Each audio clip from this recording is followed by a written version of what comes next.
Good evening, all of you. My name is Gayatri Shirsagar, and I work as a senior program manager for Pune Knowledge Cluster.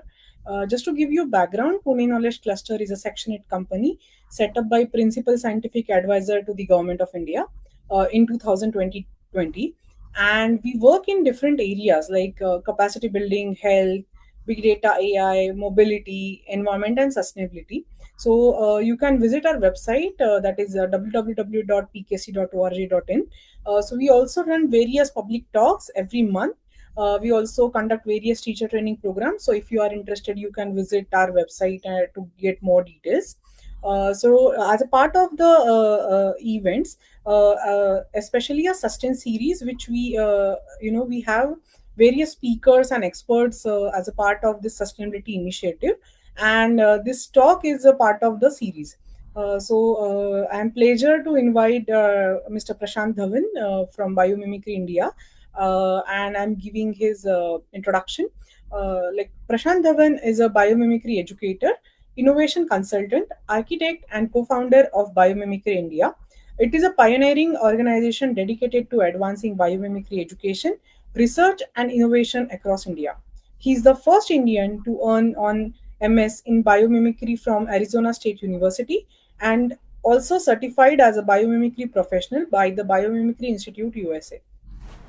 Mr. Prashant has delivered over 350 lectures and workshops, inspiring 25,000 learners across disciplines. His work bridges biology, design, engineering, businesses, and sustainability, helping organizations create resilient and regenerative nature inspired solutions. His recent work explores how biological intelligence can inform the next generation of AI system. Welcome, Mr. Prashant, and I am handing over the session to you. Thank you so much. Yeah, thank you, Gayatri ji, and namaste and good afternoon to everyone. Thank you for taking time out to this session on biomimicry.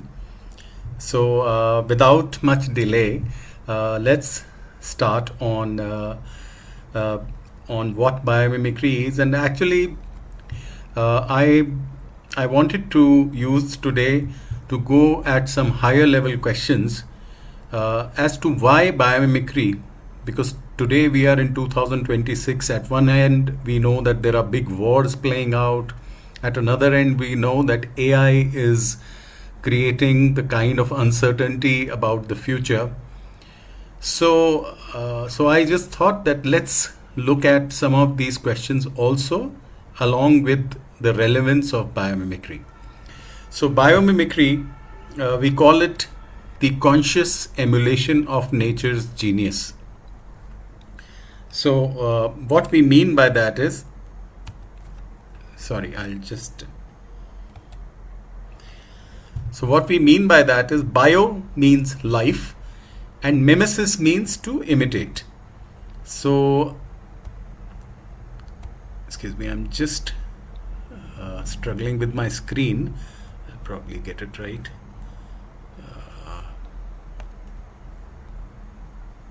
Yeah. Oops.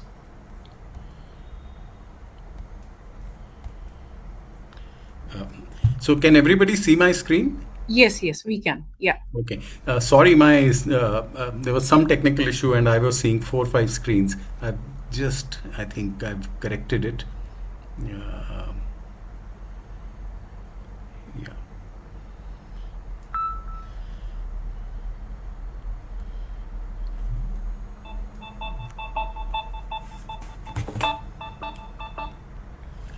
Sorry.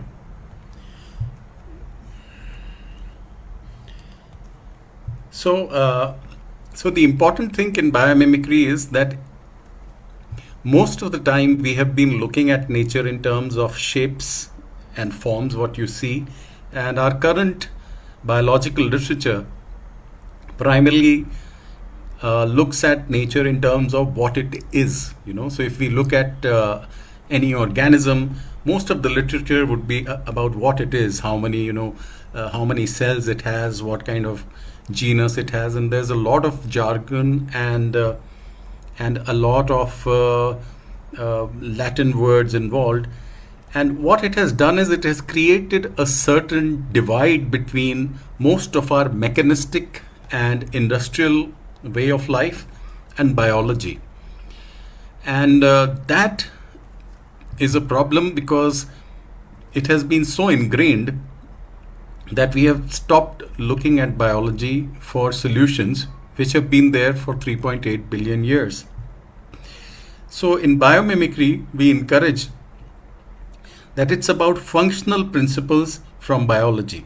By functional principles, what we encourage is functional thinking. So think in terms of functions. So, for example, if we look at a tree and its leaves, then we can ask the question, how does the tree manage to pump water from 10 feet under the ground to each and every leaf without any electrical pump or any electrical motor? Now that's a functional question. So biomimicry is about asking functional question and discovering functional principles from biology and looking at nature functionally. So we say it's not about what it is, but what it does. So why is biomimicry important, and why now? I mean, this is something which could have been done any time. So one of the big reasons is that nature has been around, life has been around for 3.8 billion years. I hope all of us are aware of that, and if not, then it's a good idea to know that the human species is not the first species to inhabit the planet Earth, and the operating conditions, the functional needs to survive on this planet are more or less the same. Whether you're an ant or you're a human being, you are subject to the same operating conditions. So it would be very unwise that we ignore 3.8 billion years of existing research and development available in nature and only look at the last 200 years of innovation which has come into our textbook. And one of the other most important thing which I think should be taken very, very seriously by everybody, and I would also through the office of Gayatri ji encourage PKC to look, that nature's innovation and ideas are free of any patents. Today, any developing countries, we want to do something, we find that we are converging on innovations which have already been patented. But the beauty is, all of nature's ideas are free. Nature doesn't have a patent lawyer. So that's the opportunity for nature. What I have just drawn here, and we'll go deeper into this as we get into the session, is a 4.5 billion year timeline of evolution of life on Earth, and I've just divided it into 12 months, and you'll see the white portion is when there was no life, and the green portion is 3.8 billion years of life, and humans only happened in the last 24 minutes, and out of that, in the last 2 seconds, we had the Industrial Revolution. And nearly all our thinking, all our R&D is based on the ideas, formats and practices we evolved in these last 2 seconds. So that's one reason why we should be looking at biology. It should be non-negotiable. The other reason is that this is 2026. We have unprecedented new capabilities, right? But at the same time, shouldn't we wonder that so many powerful things we have and yet so many uncertainties? I think all of us somewhere should think about that. So much computational power, so much AI, nanotechnology, additive manufacturing, yet on the other side we have climate change, biodiversity depletion, environmental pollution, endemic poverty, waste, unemployment. Unemployment is also a waste. Have you ever seen an unemployed ant or an unemployed plant? So waste is purely a human invention, whether it's a waste of material or waste of people, which is unemployment. So these are all symptoms that somewhere, in spite of all these capabilities, we are going wrong. And what we are really seeking is a vibrant economy within a vibrant ecosystem. And our aim should not be to be less bad, and our aim should be to be good. Why am I starting with these questions? Because these are the questions we should be asking today.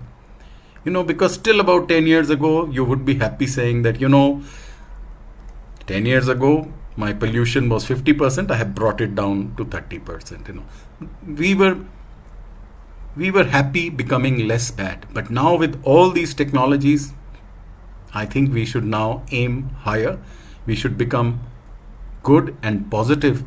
And we have various names for that. People will call it regenerative, positive. But at the end of the day, and I beg to you, and I would encourage you to think that all these things we think in our own human ego that we are discovering are actually just awakening to principles of nature.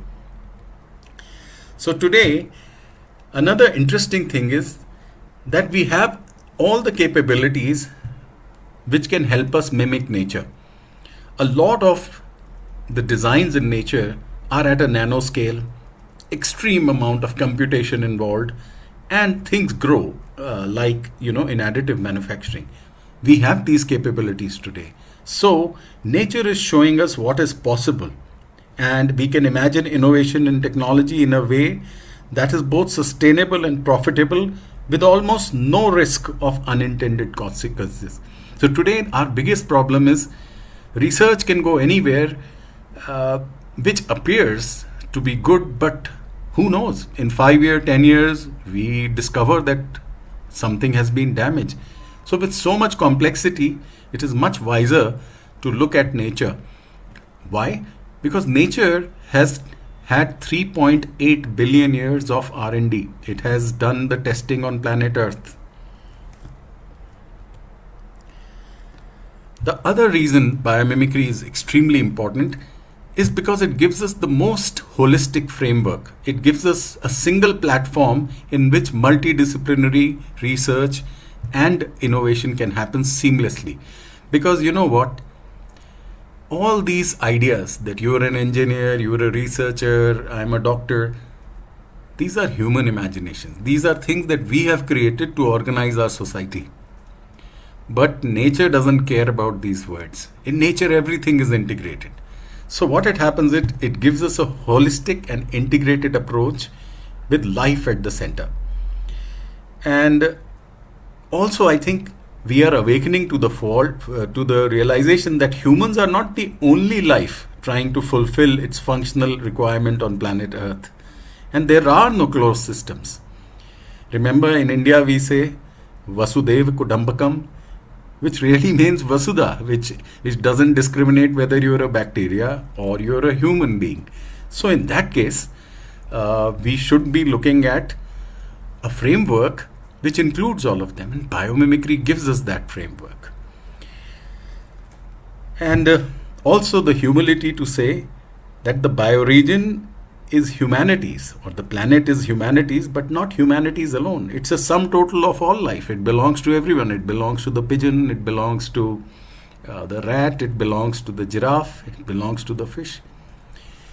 Now all these things, when it comes to implementation, require a certain framework where we get principles which take care of the integrity of living systems.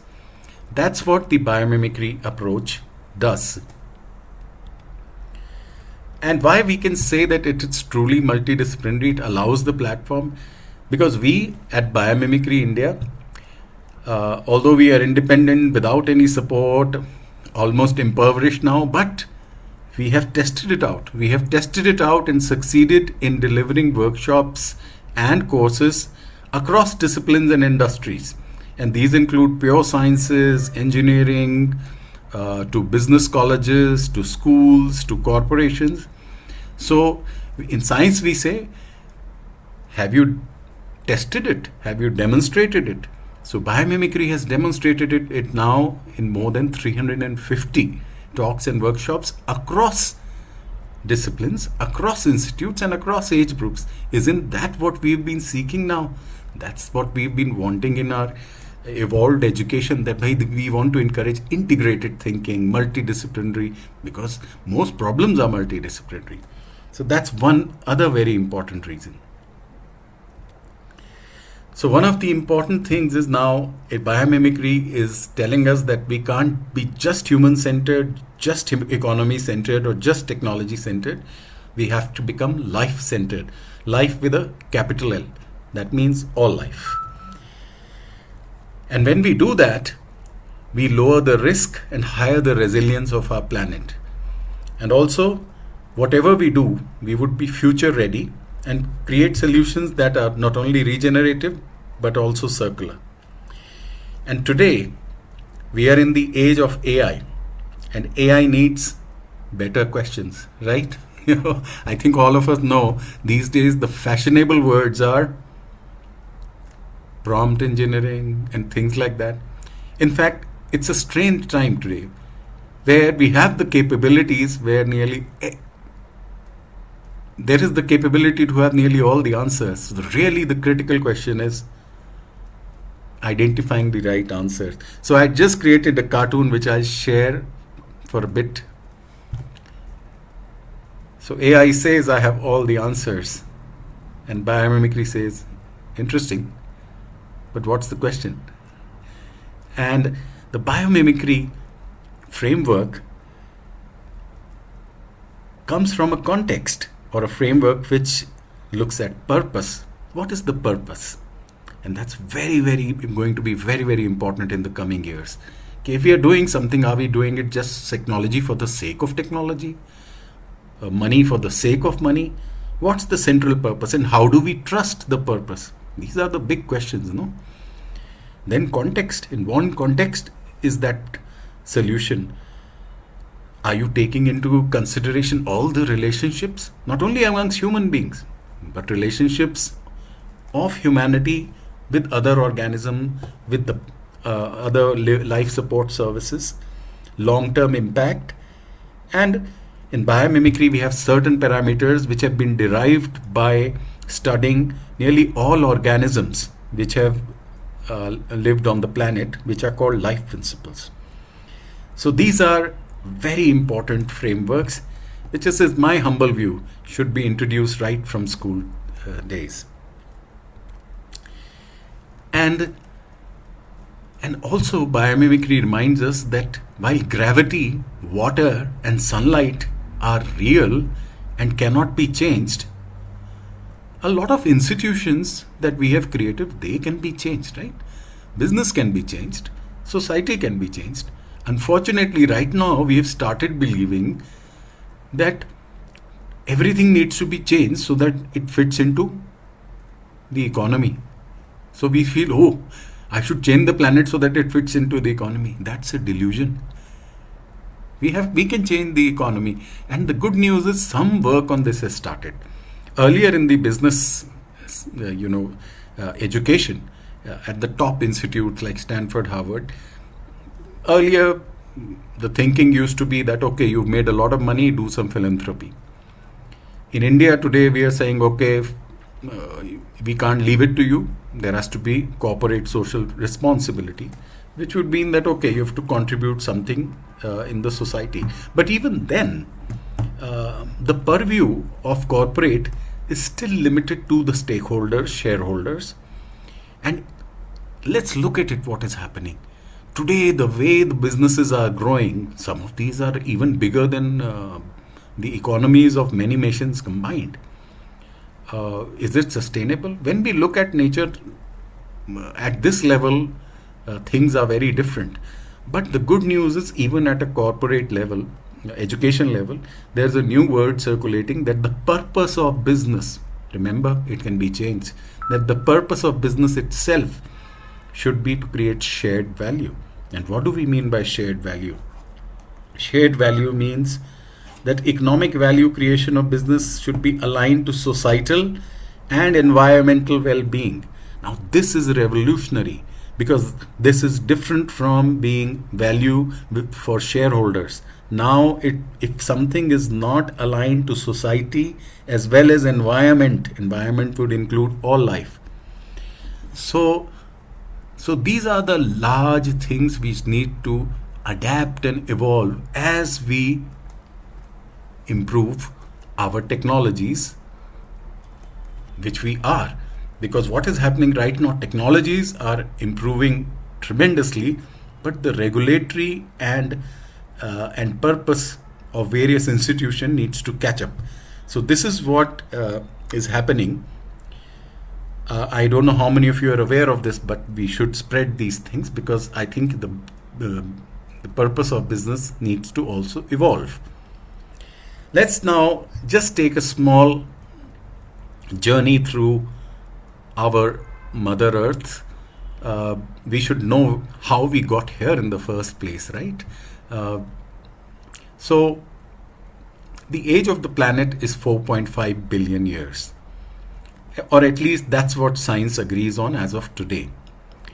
And out of that, 3.8 billion years has been the time in which life has been around.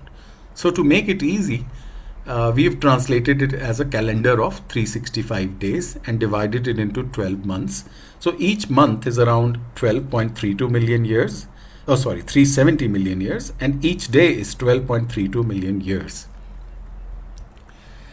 Now, why am I taking us through this? Because my submission to you is that we are not the first to come up with research and development and innovation.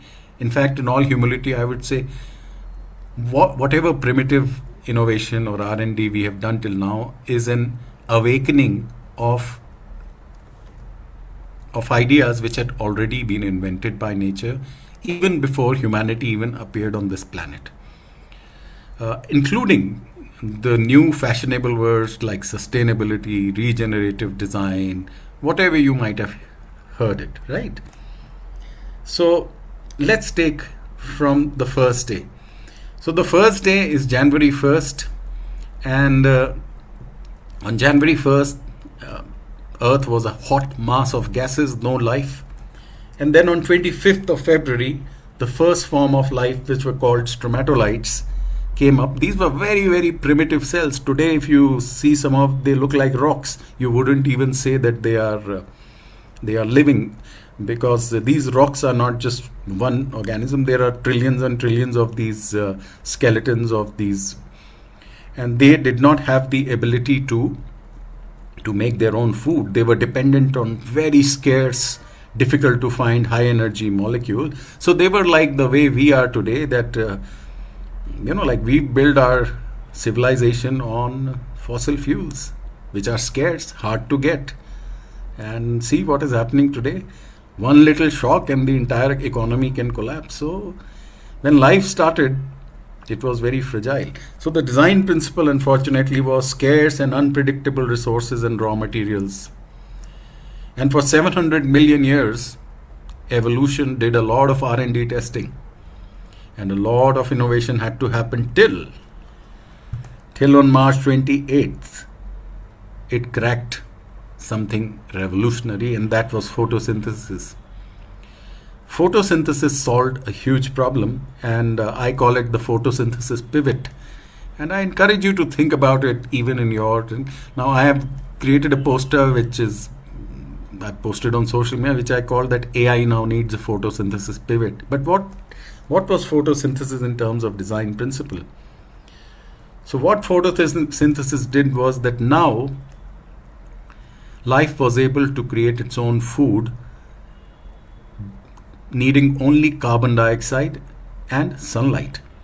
And the interesting thing was sunlight was abundant, locally available, and predictable. Every day you know it will come to you. So you are now truly sustainable. You are not dependent on something which will come from somewhere else.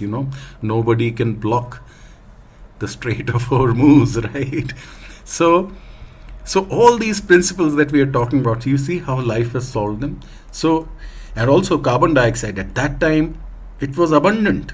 Planet was full of carbon dioxide, full of sunlight. So when you shift to abundant, locally available and predictable resources, and more importantly, while it is doing that, it is producing glucose and oxygen. And what do glucose and oxygen do?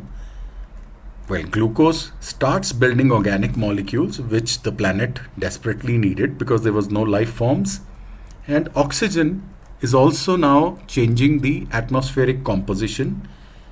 More importantly, slowly part of these oxygen molecules start traveling up, and one day they will form the ozone layer.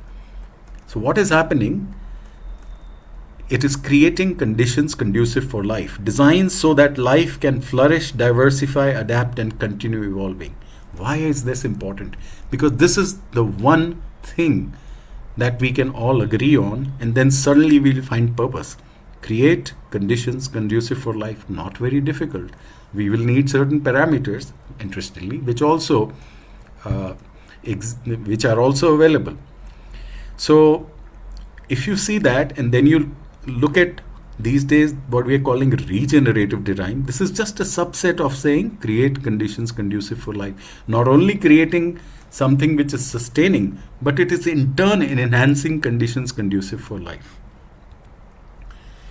Until then, for the longest time, more than 2.3 billion years, nothing much happened, at least in terms of very visible scale.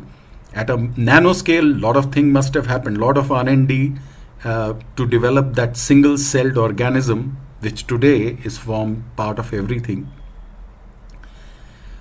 But only on August 16, two cells started living together. Now, this might be a small thing, but I call it the first partnership company.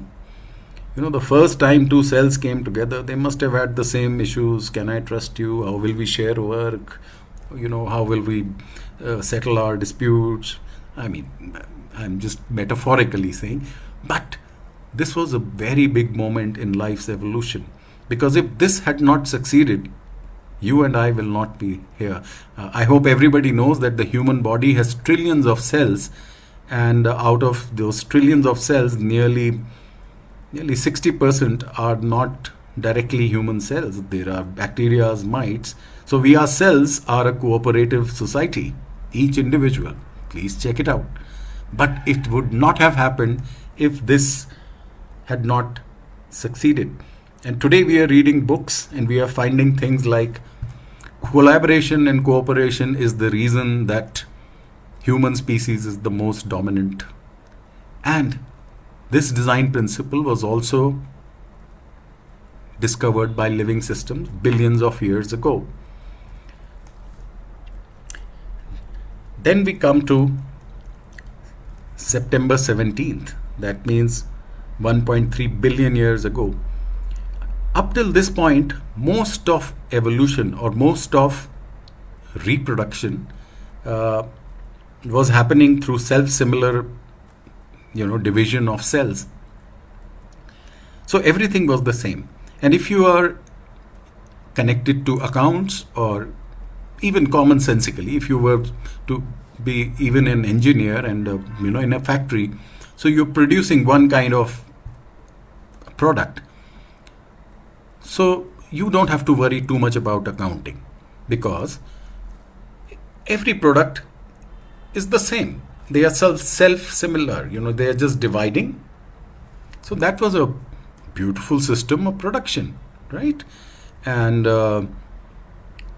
then suddenly, evolution came up with a new innovation called sexual reproduction, and everything changed. Now imagine from an industrial or mechanical point of view or an accounting point of view, ledger keeping a point of view. Now how will you keep accounts? Every organism or every member of a species now is unique. How will you keep track of their identity? How will you manage records? Interesting question. And this is 1.3 billion years ago. Well, isn't this the similar question which blockchain is asking? How do we keep ledger records? Think about it. So what did nature do? First thing is, look at how nature is keeping records. have you realized all of us are human beings, yet all of us are unique? And we know we are unique and we can easily be identified. How has this been done? One of the things is our DNA, our chromosomes. So if you really go deep into it, you'll realize it is a much more sophisticated form of ledger keeping, and blockchain is only beginning to get there. So what is happening when two parties transact? A unique ledger record is created which has all the information of both the parties, and it is stored in a decentralized distributed network of computers. So similar, right? When a sexual reproduction happens, the chromosomes of male and female create a new chromosome which has all the information of the male and female, and it's distributed and decentralized. It's stored in the cells of. So what we see that there are many principles in biology, because we never looked at biology in a functional fashion. So here we're looking at how is nature solving the problem of, well, I'm using the word ledger keeping, but in some way it is also managing the identity of any transaction, right? And also there is a shift from mass standardization to mass customization. That's why we all need Aadhaar card, because we are all customized, all different. And this has been enabled by constant reshuffling of information and continuous and rapid prototyping of innovation. So a lot of these words you will find is what they are teaching us today in our schools and in our innovation workshop, but they always existed. So if we had this little information on how our planet has evolved, we would then trust what is being taught to us much more, and also we would be aligned to the planetary health. So let's just skip fast to the next event, which is life now. Oh, the interesting thing. So life is still, my friends, is still in water. For the longest of time, life was in water. November 22. The first form of life comes out only on 22nd November. And that also because it has taken many, many years for soil to build up. And if we don't know this, that's why we have movement like Save the Soil, because we don't know that it took so many million years for so many mycelium networks to come and die so that soil could be built. And then land plants came up, and land plants again created conditions conducive for more life, which means they created oxygen, glucose, and thermoregulation, which is protection from sunlight. And with that, but they were stuck in place. And when you're stuck in place, then you can have a stagnation of innovation, and your own R&D becomes very difficult, because you need to exchange ideas. You need to reshuffle information for new ideas to come. And then nature solved this problem. November 24, we have insects, and insects were now able to reshuffle ideas and transfer information for these plants which were stuck in place.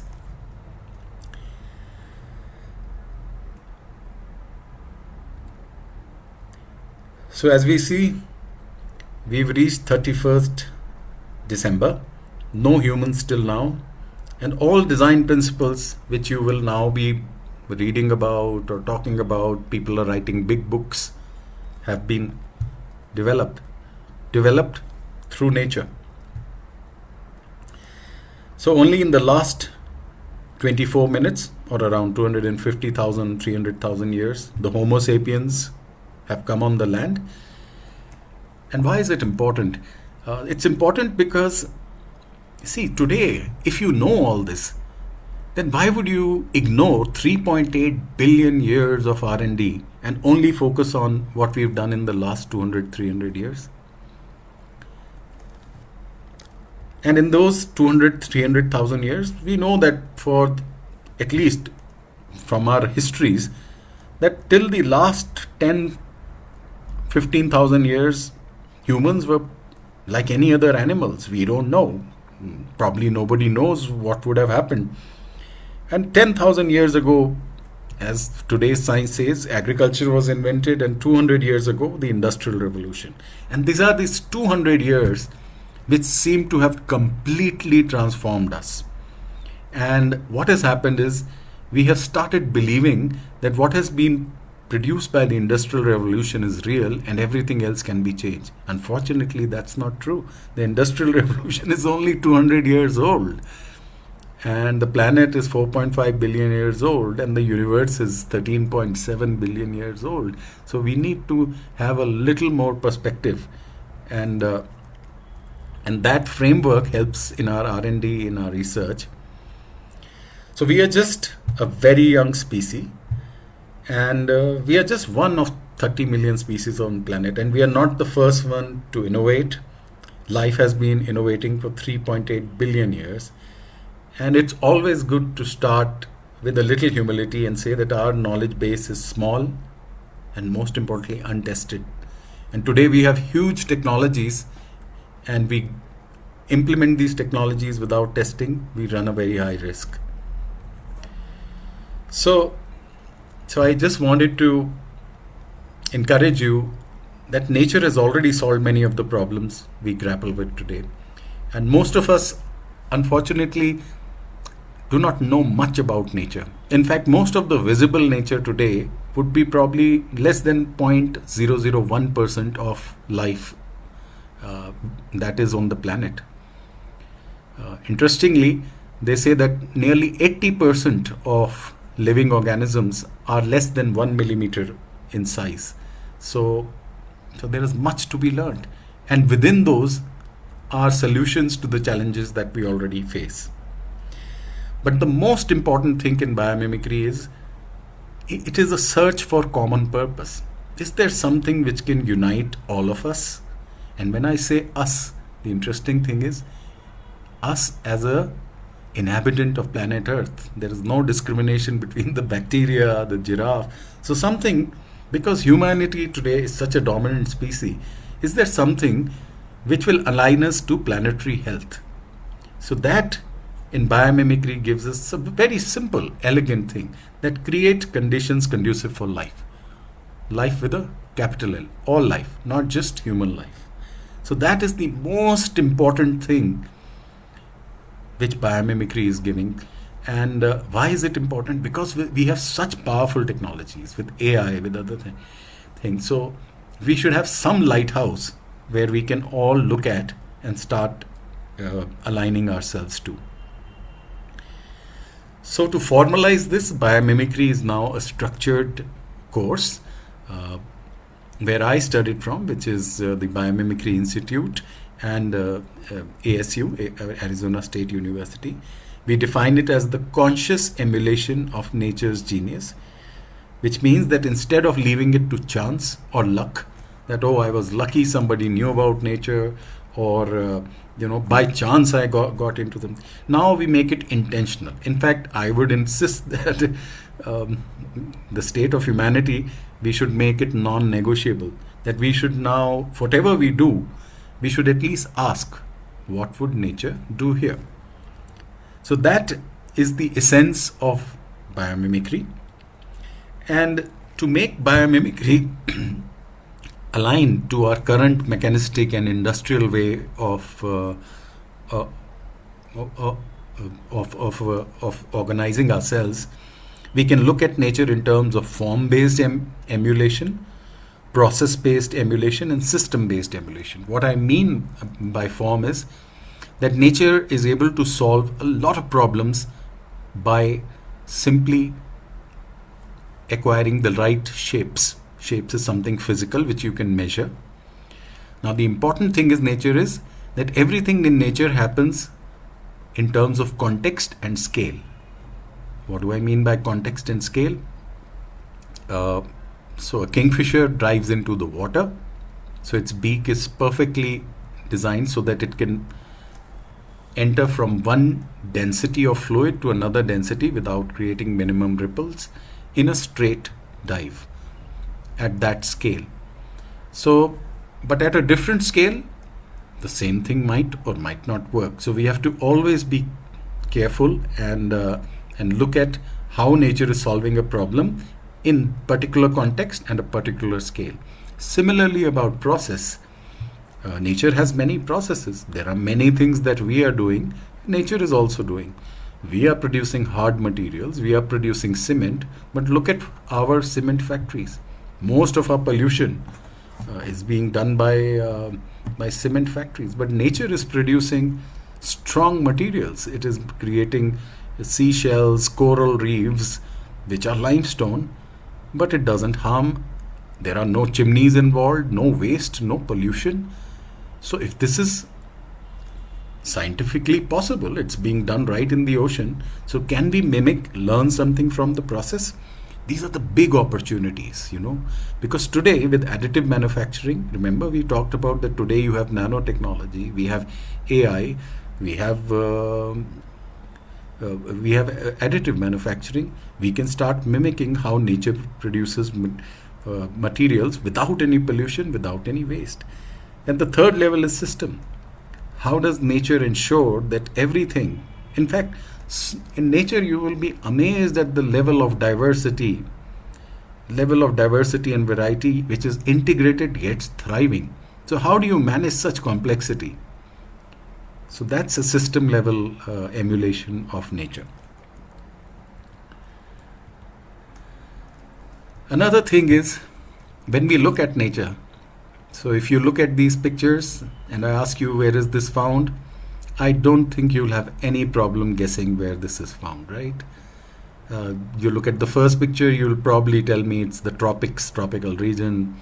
The polar bear, it lives in the Arctic region, very cold. The penguin in Antarctica, the camel in the deserts. Why is it important? The important thing is when we say where is this found, I would use the word where does this belong, because none of these creatures need anybody's help. They don't need your help. They have created their forms, processes and systems such that they are thriving in that particular bioregion without anybody's help. And that is something which we in humanity need to learn. Because if you look at humans, and I ask you where is this found, I mean, you'll say anywhere and everywhere. Because what we have created, we have not learned from nature is how do we create our form, processes and systems which are totally bioregional, which means which are place-based, which means that you have learned to meet all your needs based on whatever is locally available, abundant and predictable. Isn't that what we are learning when we go to these courses in sustainability, in regenerative? Fundamentally, it's a rediscovery of how nature intends things to be. So you'll see nature's design emerge from bioregional context, and they are place-based. Okay, so I think I'll just take a moment to also tell you about ourselves. So we at Biomimicry, we've been teaching for the last actually 12 years. I've written 8, but that's an old slide. And so more than 25,000 across various media, and more than 350 engagements, more than 50 educational institutions. And now I hope that now people will notice that this is demonstration, that this has been done across various disciplines and age groups. And these includes all sorts of institutions, to engineering colleges, business colleges, space design, and of course our pedagogy is different. Okay, let me talk about it. We also believe that in nature, learning is not just intellectual. True learning comes from the combination of emotion, ethics, and intellect. So biomimicry also believes that this is not just about education, even in our practice and our daily life. Emotional connect, ethics, and intellect should happen together. These are some of the other institutes that we have uh, participated, and we've been lucky to be at ISRO, also a keynote talk at INCOSI in Orlando, Florida.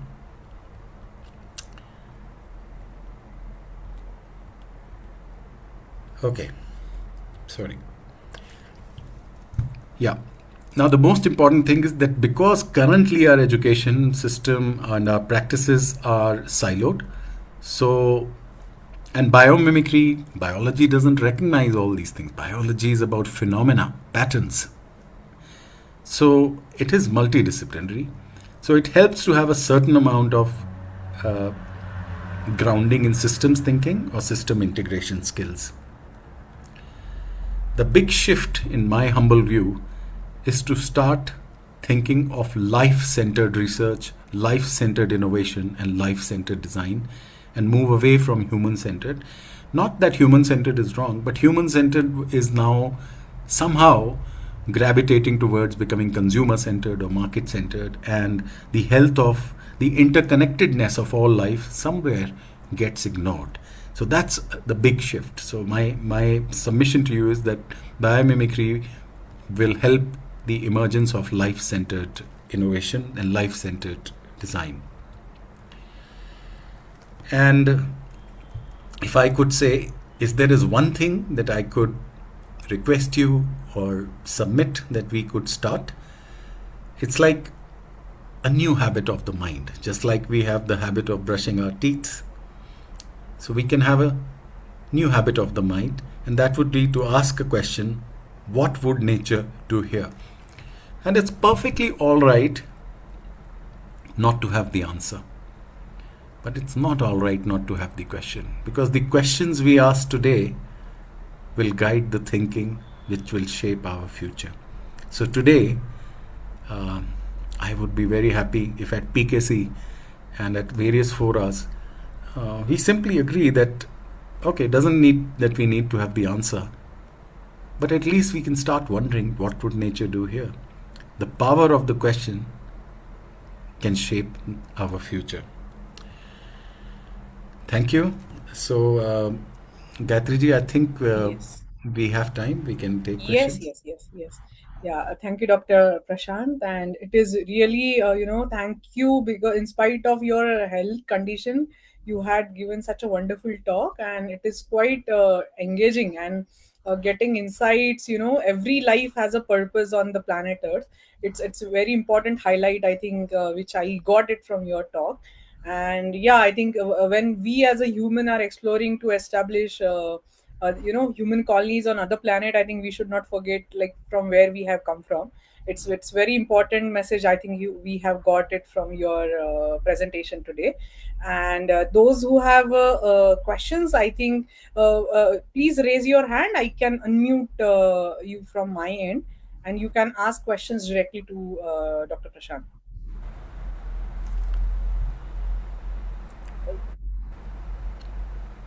I think there are two questions in the chat box. Just a moment.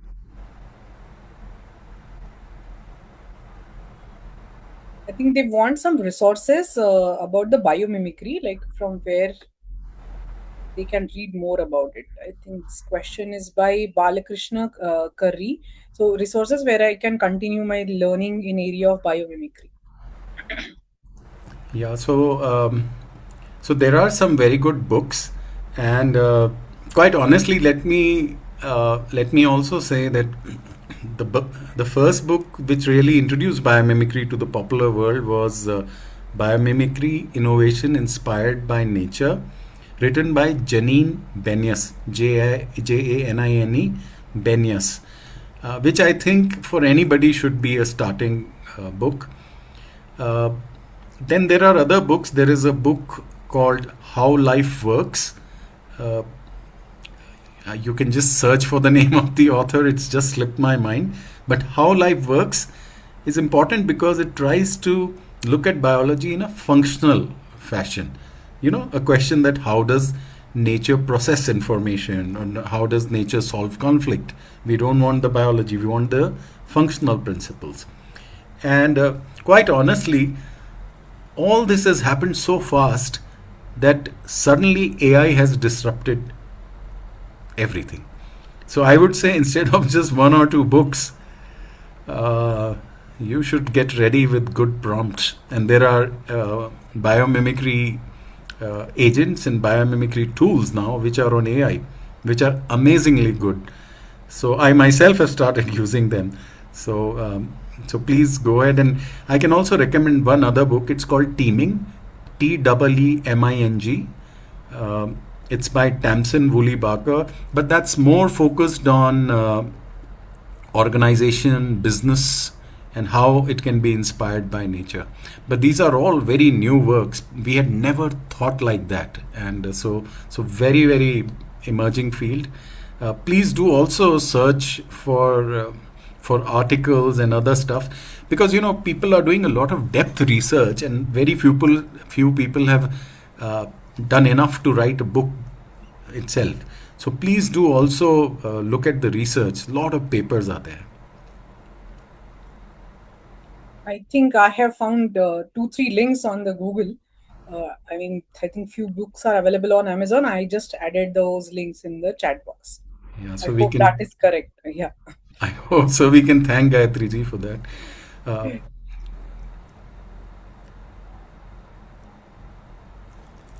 Yeah. Uh, yeah, I think Niloy has asked one question like, what are some of the generally tools and technology used to analyze and simulate biomimicry? to analyze and Tools and technology to analyze and simulate biomimicry.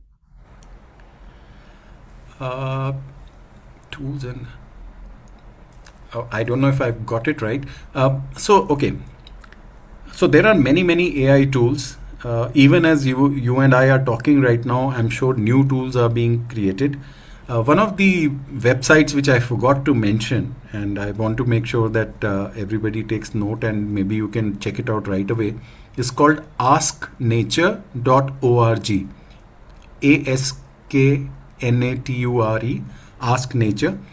The interesting thing is the website itself uh, is is structured so that you can put a functional question. So supposing you want to know that how do I stick and unstick like a gecko or like a lizard. So you can ask that question and you'll get a reply in a functional engineering language, not in a biology language. So Ask Nature is one of the important tools, uh, a website, and I'm not sure if I've got you. I hope I've answered your question.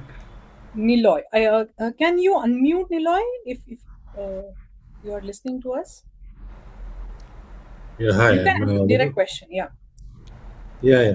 No, so you've got it. You've answered it, sir.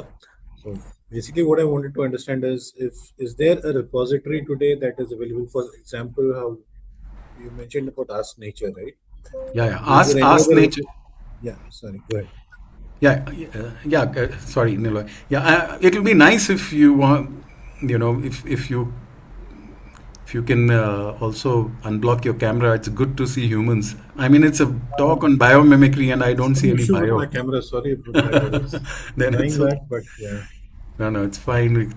So, Ask Nature should do. But quite honestly, with AI, all of us are still figuring out, okay, you know, the old world is expired. AI is now opening so much information which was unprecedented. But Ask Nature, so I would encourage everybody. Just go there. It's just fun. Just fun to know so much about nature, from a bacteria to uh, a giraffe uh, to the mantis shrimp, and how they are solving problems from various technologies. So I Right. think Ask Nature would be a good place to start, and use AI. I'll be very Yeah, I'll honest. have to start doing that. I mean, I do use AI from a IT tech perspective, but yeah, I never thought that. I could probably take something from what we observe in the nature and get into see what how an AI responds to that. See, ideally in biomimicry, if I had the you know control on things, we would insist that everybody goes out in nature, observes nature at least sometime in the week, because we believe that education or practice without emotion is false. You will not fight to save something you don't love. So until and unless we reawaken people's love for nature, all this will fall down. So that's also a very strong part of biomimicry. Uh, but unfortunately, today everybody is stuck up in everyday hassles. So everybody is looking something, something which can happen fast. So that's why I'm saying that these are fast things, but ideally this should happen along with reawakening our connect and our love for nature. And the third thing is to agree on a common agreement that let's create conditions conducive for life. We can have disagreements with each other, but at least on this we can all agree, na? Create conditions. So if these three things happen, true biomimicry will happen. Correct. Right. I Thank think you. Anand Krishan, can you please unmute? I think you have also typed your question, but I think it's better as a human intervention is what Prashant sir is saying. It's better you ask question directly. Thank you. Quick, and let me get the video on as well. Good evening. Thank you so much. This was brilliant, and I really enjoyed listening to the whole thing. I actually have two questions. One of the questions I've typed out, which is that along the several millennia that passed, nature must have tried out a variety of designs, of which only one perhaps survived, right? So, what have we lost as information or learning from the designs that failed? Is that something that we can even access? Is what I'm trying to ask basically. And is it possible that some of those designs actually are more relevant in today's conditions, but we have lost the wherewithal to create those or rather, reproduce those particular designs that failed? Okay. I don't know. Does that make sense? Yeah, no, yeah. Actually, Anandji, it's a very, very pertinent question. It's a rather deep question. And at one level, what Anandji has asked also tells us why there is so much of halla around biodiversity preservation. Because, because what we don't realize is that you might permanently lose a solution. Uh, but having said that, uh, there is this. So that also explains that why there is so much halla gulla going on. Ke, "Arey bhai, don't erase so much biodiversity," because it's like a child who doesn't understand the value of what we are destroying. But fortunately, there does seem to be certain record of even the failures. So even in our genetic systems, a lot of genes are switched off. They are not eliminated. They are switched off. So it's like a certain amount of redundancy and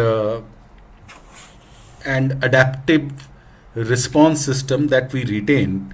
Okay, boss, if that same thing happens, then we'll switch it on. But if that is totally eliminated, then we are becoming vulnerable. And that is the problem with this arrogant approach to biodiversity depletion, that it might be too late for us to adjust and evolve. So, brilliant question. I am not fully uh, informed, but I guess you are right that we might have lost a fair amount of adaptive as a planet, not just as a human species. Correct.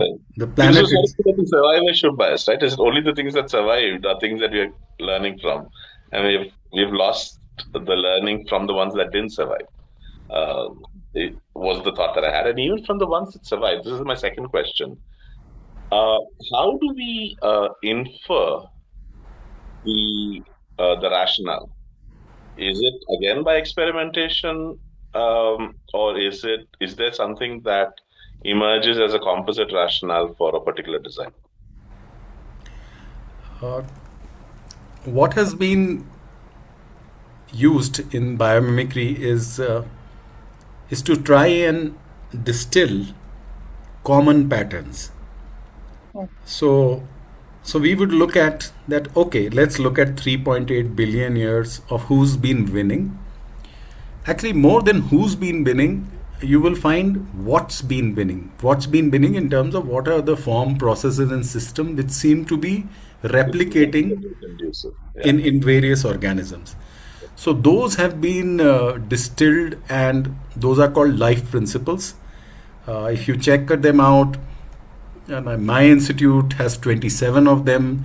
There are various other people, but you'll see ghoom phir ke, it's the same thing, right? Right. And you'll find that, and let me take a risk and say that if you go deep into, you realize that there is an amazing convergence between science and even spirituality when you really go deep into these principles. So, But it is best done through rigor, and if we are frivolous, then it gets defeated and people start. Uh, but there are these principles. When we teach biomimicry, we call there's an entire module called life principles and deep principles. okay. And these are like patterns which seem to be occurring across species, whether you're a bacteria okay. or you're a giraffe or you're a president, it doesn't matter. If you are existing successfully on planet Earth as a biological entity, then these principles have to be followed. So that to me is very promising and frustrating in the sense I'm wondering why aren't people integrating it into everything, Okay. I thought just because you mentioned it, and I was just sort of wondering because a lot of when we tap into the Indian knowledge systems, um, we find a lot of the same kind of a rationale being brought between the spiritual individual and the cosmos, or the larger design of nature.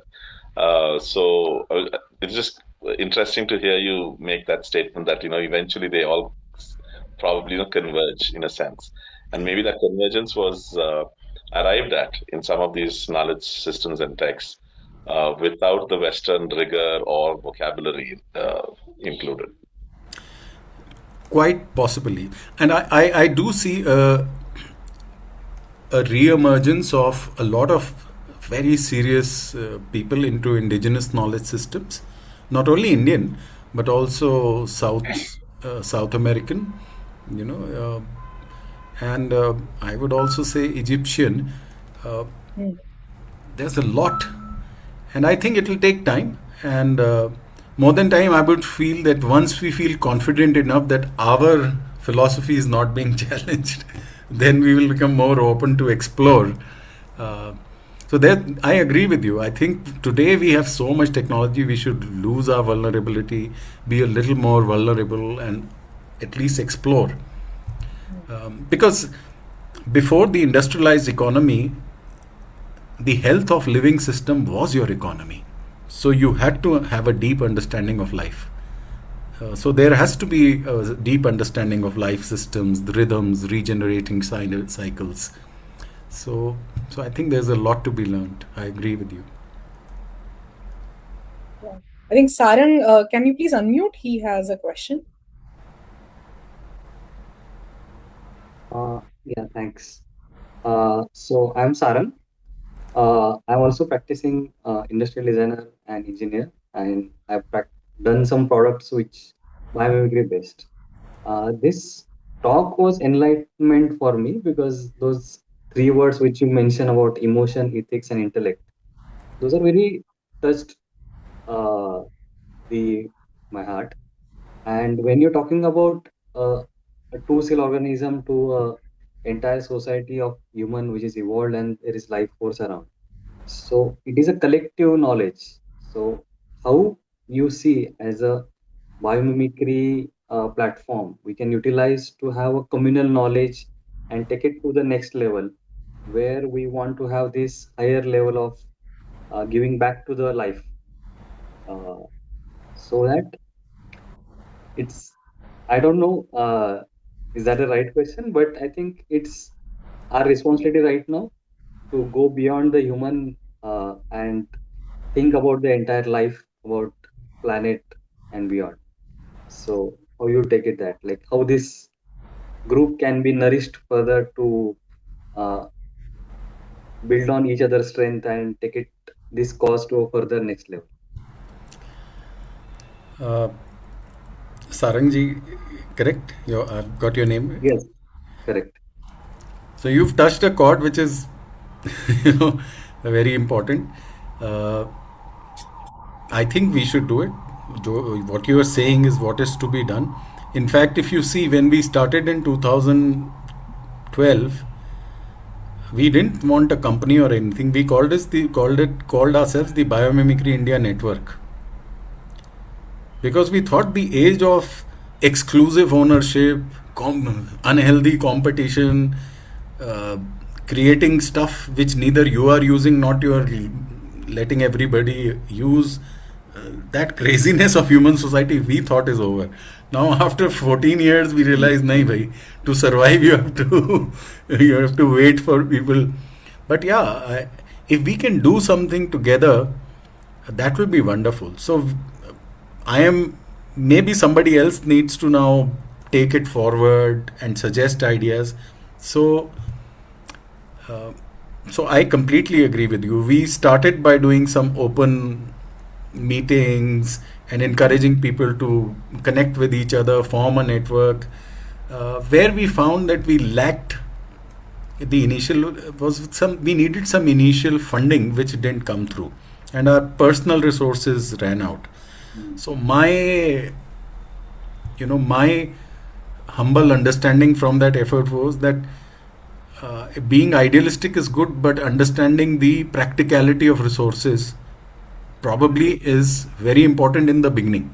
Unfortunately, we were very passionate in the beginning and practical toward the end. But now, if somebody can start, then I would say parallelly, if we can figure out के भाई subscription से या फिर some sponsor से, to give it that initial start, a year or something, where we can start a network. We are self-supporting. We form some ways of meeting, and maybe these days we can also do online networks. I think that would be wonderful, and that's the way it should be. We never envisage biomimicry to be an elite subject which will be taught in one classroom in IIT. No. If you see how Biomimicry India started, it was a public talks which were free. We would even go to village schools and do it free. But then, unfortunately, practicality kicked in, and that's something, so it's transition. In nature, also, first experiments fail, but we learn from it. So we have to. I completely agree. That is the ideal way. There should be a movement. Yes. Yeah. Thank you. I think Mr. Mahesh has a question. Can you please unmute and switch on your camera?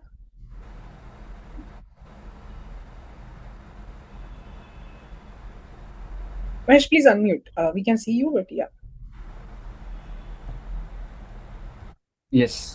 Hello. Yes, thank you very much, sir, for this enlightening session. I'm not a bio student because of the words and all, but as you mentioned that, okay, it has the processes and lots of things, the way in which Earth or overall life, how it has evolved. So that touched me to, touched to my heart. And I wanted to know, like, yes, there are like, okay, things what we need to do. So first thing is like, okay, yes, this session has given some sort of thrown some light on how we should look things at and towards nature. Having said that, like, so okay, what are the things that we should be doing? And we also started one project, you say, as such, and it has given some result, very good results. We in Pune, we were able to create a biodiversity in a hill. and we are continuing that. And we also are from different professions, but it is it is needed to take it at a very larger level. So, like for example, creating those policies, implementing the policies related to conservation, sustenance, and you mentioned that okay, biodiversity. So there are like okay departments and so those created per se, but I don't think that okay it is shipping or giving that kind of results as such. So from implementation, like providing and creating that kind of system or environment to promote and grow. What are your suggestions in that aspect? So that, like as you mentioned, like okay, biomimicry, and there would be experts there, uh, so they can come and it could be taken to like okay, education as well as like okay, policies, those would be implemented so that the life per se that can be sustained or like from that perspective. So Yeah, no, first of all, you're doing wonderful work. And one of the thing that you said, you're not from the biology background. So I want to tell everybody that in fact, biomimicry is a bridge for everybody who's not from a biology background. In fact, so what was happening was there was no bridge for people who were non-biologists to learn about biology. So in fact, biomimicry is much, much more important if you're a non-biologist. You could be a business person, you could be a commerce graduate, you could be a lawyer, you could be a dancer, singer. I have had all sorts of students in our classes. In fact, see, because we are all biology, we have to be in a living system and we are all curious about nature. So, in fact, we've used the word biomimicry, but it's actually about nature inspired design, and we are nature. So, never feel that I am not a biologist. In fact, I would say, good if you're not a biologist. Here is the bridge to look into biological intelligence. To your question regarding your project, I I really wouldn't know because I'm not familiar no, with the organizational challenges and no, other no. challenges. So it's not just about a project. Like okay, we are able to like okay, we are like okay in a sustenance mode as such for that. However, like okay, we see lot of destruction of hills, um, trees and all. So from that perspective, like okay, and creating this sort of like a change in policies and making sure that okay, this biodiversity and all that needs to be understood and it should be protected, such areas and all. From that perspective, are there any things or how they can be taken to the government level where they can implement and have those policies? Because we also, I mean, if we say that okay, we have a good constitution, but implementation level we still lack and all. Uh, we boast that, but still when we face at ground level we still have some quite face challenges. So at least per se that okay, at least we have like okay, for lawyers there are still some sections and those laws are there. Similarly for this um biology and conservation of nature, biodiversities, do we have some sort of suggestions or yes, these points need to be there, and how can we take them to the politicians or per se there are policies created? Okay. I'm not an expert on this part, but there is something which is very important, which I feel can be a game changer. If, uh, first of all, is that people are not even aware. So there is something known as true value accounting. I don't know if anybody's heard the word true value accounting or true cost accounting. Now, for the last 30 years, believe it or not, 30 years, there has been a big lobby of people saying that we need to change our accounting standards. So, what is the problem with accounting standards? Accounting standards today are such that if supposing your neighbor's dog bites you, your neighbor will apologize and say, "Ki, Saab, sorry, I will bear the expense. You get your injection done." But if your factory Yeah. destroys an ecosystem and 1000 kilometers from there, 1000 villagers develop lung problems, they get into operations, they die, who's paying their bills? Yeah. Now, this is a flaw in your accounting. So there is something known as true value accounting, and unfortunately, very few people know that. But if we become aware that, because the moment you start creating this new accounting system, you'll say everybody will start falling in line. Supreme Court passed an order about 4 years ago saying that for every year of, if you illegally fell a tree, for every the age of the tree multiplied by 74,000 rupees is how much you will have to pay.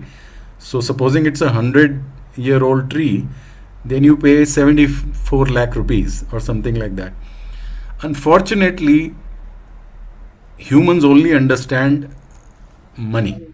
So I think if some element of true cost accounting can be introduced in our accounting systems,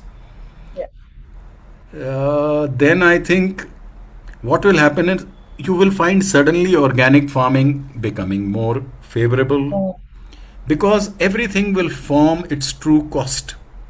I'll give you another example. Honeybees are dying. Who's bothered? But if we put a cost to the opportunity of non-pollination of somebody's crop because of somebody else's wrong practice, then people will start modifying their behavior, because all of us have been conditioned and brought up in an environment where we only respond to rules either by physical punishment or by economic punishment. So true cost accounting, I feel, and I would encourage everybody to also check, and maybe that's a good idea. These ideas are coming up, and if even some form of true cost accounting can be brought about, I think then you don't have to go about policing. People will start reforming themselves. True. I agree. Yes. Yeah. Thank you. So we can take a last question because it's already 5:15. So Gayatri, Prachit, yes. Niloy here Prachit? again. I had one more question. Sorry, but So I just read out because I think Prachita posted it long back. So how does biomimicry adapt to disruptions? Oh, actually, disruption is the name of the game in nature. Adaptation and evolution is a constant. We fashionably say that the only thing that is constant is change, and that's in nature. So this itself is a big module. You could do a PhD on this subject, that how does nature adapt. But I'll just give you 3 or 4 ways which are now becoming very fashionable. So one of the ways is nature encourages diversity. So if you go to a rich ecosystem which has not been disturbed, then you'll find a lot of biodiversity. And this is a rich and a rich biodiverse ecosystem can take all sorts of shocks and stresses. So if it is a monoculture, it will just go.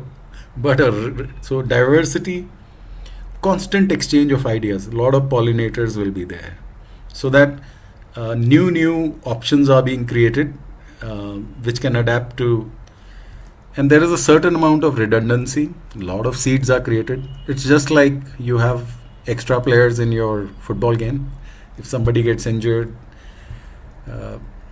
so there are actually many principles, but you'll be surprised that if we just look at nature, you'll find most of the principles being taught to us are already there in nature. Yeah. Yeah, thank you. I think Niloy, you can go ahead. Meanwhile, I just add a Biomimicry India link in the chat box. Yeah. So one more question. How do we find out if there is an idea of interest, right? How do we find out a group where this interest might be pursued? I mean, an idea can be anything from, say, what we see in nature, right? And if we have to dig deep and see if this is something that can be brought out as a solution and all, are there groups, are there such platforms that are there where we can actually go and connect and see what can be done? See, formally, groups is been a 10-year initiative which has not taken off too well, but who knows, maybe now it will. But in terms of platforms, yes, there are many. So asknature.org is one platform, and there are many AI tools now. So unfortunately I didn't get a slide on that, but if you just check on that, there are many AI tools now. Okay. Yeah. But check out AI, and also ask nature. Please check out ask nature, and also just ask chat gpt, give me AI tools for biomimicry, Right.